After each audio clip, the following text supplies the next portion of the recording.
First of all, thank you very much to Professor Furedi and the Matthias Corvinus Collegium for having me participate in this very important conference. Well, there has been a long-standing academic effort invested into the investigation of populism, but these efforts did not succeed in finding a clear definition of what populism means. So actually, I think the term populism is not to be taken seriously, academically. For example, as early as 1967, a two-day conference was held at the London School of Economics with the presence of such important figures as Isaiah Berlin, and the conclusions of that conference were very fuzzy. I quote from the document: "These movements, these populist movements, are characterized by a belief in a return to or adaptation of more simple and traditional forms and values emanating from the people, particularly the more archaic sections of the people who are taken to be the repository of virtue." So the term populism does not have a clear theoretical content. I think the term is used polemically. It is used as one of the derogatory labels employed against those who criticized the tenet of the new orthodoxy, the new secular religion, which is, of course, wokeism. Anyone who defies wokeism in public will be vilified as populist, far-right, and all the rest. No?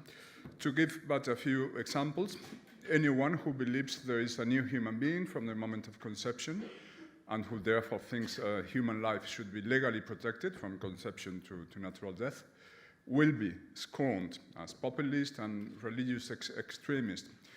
Anyone who thinks that the natural family based on the marriage of one man and one woman is the bedrock of society and that every child has the right to be raised by his father and his mother will be vilified as populist and maybe homophobe. Anyone who argues that women are not oppressed and are not discriminated against in the West, maybe they are in Afghanistan or in Somalia, but not in the West, will be vilified as populist and sexist. Anyone who thinks mass immigration has damaged the security of so many European cities, and particularly the security of women, as indicated by this very important book by Ayan Hirsi Ali, Prey. Anyone who says that will be scorned as xenophobe and populist, of course.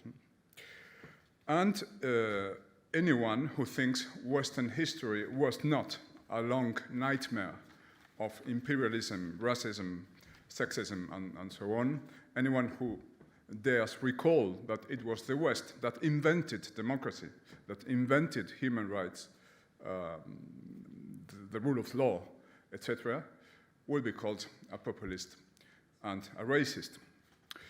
So we can summarize all this saying that populism is one of the scornful labels used against the new right, what I call the new right. Now, this new right should not be confused with the Nouvelle Droite inspired by Alain de Benoist in the 70s and 80s. Maybe I should call my new right the new right, no? To distinguish it from the old new right. I understand by new right the variety of new conservative parties that have emerged in Europe as a response to the failure of the established right to uphold classical values such as the innocence of children, free speech, or national sovereignty.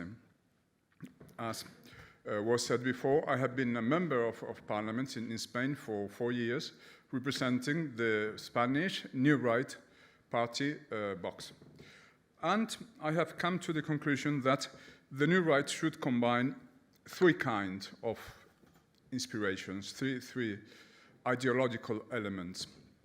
First, conservative elements, such as the defense of the life of the unborn, the defense of the natural family, and the encouragement of birth, the encouragement of childbearing in Europe, because Europe is facing a terrible demographic crisis. Not enough children are begotten in Europe, and we are reproducing way below replenishment rate, replacement level.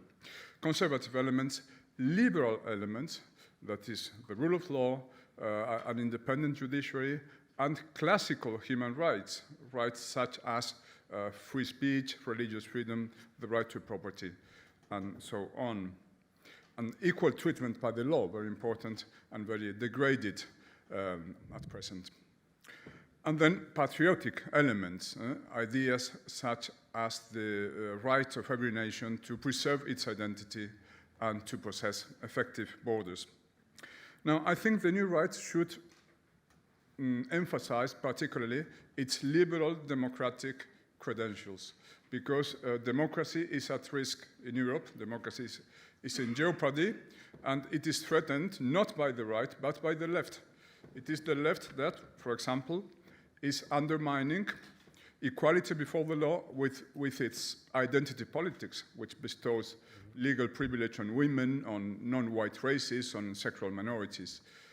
In my country, there is a new crime called gender violence, which, by its very legal definition, can only be perpetrated by males.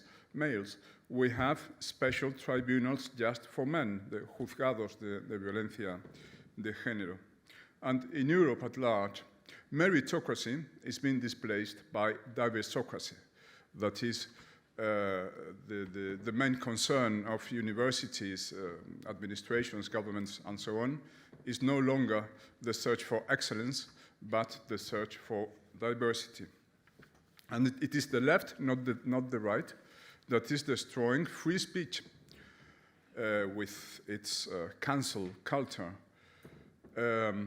My Twitter account was suspended for some days, some years ago, because I tweeted the sentence, a man cannot be pregnant. A man cannot be pregnant. I did not say anything more. I did not call names or insult anyone, but my very statement was just offensive. The Spanish press at the time was greeting the great news that for the first time in history, a man had given birth in Spain. In college, in the media, even in the church, it becomes ever more dangerous to challenge the dogmas of the new woke religion. I think the success of the new right depends upon its ability to manage an adequate, a reasonable equilibrium between these three components, conservative, liberal, and patriotic. And vice versa, the big danger for the new right would lie in getting rid of some of those components. And as I have just said, the preservation of the liberal ingredient is particularly important. So the new right should beware of fringe minority groups, extremist groups that reject democracy, that reject human rights. These groups are tiny, they are not representative, but they should be excluded from the new right. And another deviation for the new right would consist in the one-sided strengthening of its nationalist, patriotic ingredient at the expense of the liberal and conservative ingredients. This is what I call the fetishism of sovereignty, which is the irrational belief that once national sovereignty is restored, all problems will be solved magically. But sovereignty is a form of collective freedom, and as every other form of freedom, it is not an end by its own sake. It is an instrument for achieving certain goals. So the new right should explain what it intends to do with national sovereignty once it is reestablished. I think the new right should employ sovereignty for the pursuit of liberal and conservative goals. I think Brexit illustrates perfectly the point I'm trying to make. Certainly, the United Kingdom is more sovereign now than it was 8 years ago. But has it become less woke? Has it managed to solve its problems of mass immigration, for example? Did birth rates and marriage rates increase in Great Britain? I don't think that's the case, which proves that national sovereignty is no magical wand. Finally, there is a sense in which the use of the populist label with regard to the new right could find some justification. And I think it is the tendency of parts of the new right to distinguish between the elites and the people, portraying both groups as homogeneous and claiming to represent the latter, claiming to represent the people. I think the abuse of this anti-elite rhetoric could be dangerous for the new right, because it is a kind of replica of the tendency of the left to externalize responsibility, to shift the blame elsewhere. If my life is a failure, it is not my fault. It is not because I made the wrong choices. It is the fault of capitalism. It is the fault of racism, of sexism. That's the leftist way to think.